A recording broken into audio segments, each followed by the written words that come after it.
সাদা কাপড় পরে ফেলছি, কবরের সূরা দইরা ফেলাইছি, দুনিয়ার কোনো চিন্তা নাই, দুনিয়ার কোনো পোশাক আমার গায়ে নাই, দুনিয়ার একটা কালো সুতা আমার মাজায় নাই। ও মাওলা, আমি তোমার পাগল হইয়া সাদা কাপড় পরে এখন ঘুরতেছি।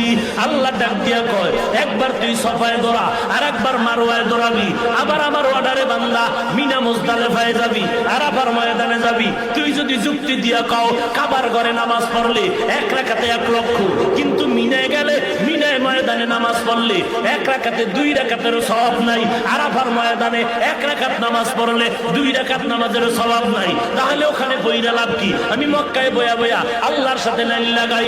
আল্লাহ বলে চালাকি করলে হবে না। ওরে বান্দা, তোর যুক্তি দিয়ে ইবাদত হবে না, ঈদ হবে না। আমি মাওলার গোলাম, আর আদেশ মানার দ্বারাই হবে ইবাদত।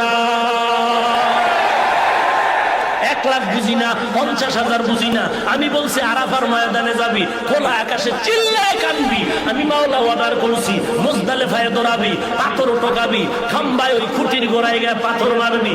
হাজারা দৌড়াইছে, ওই সব আমার হয়, তুইও দৌড়াবি। কোনো কেন নাই, মেনে নেওয়ার নামই হলো গোলাম। যুক্তিতে বুঝে আসে না। মিদাদুন নবী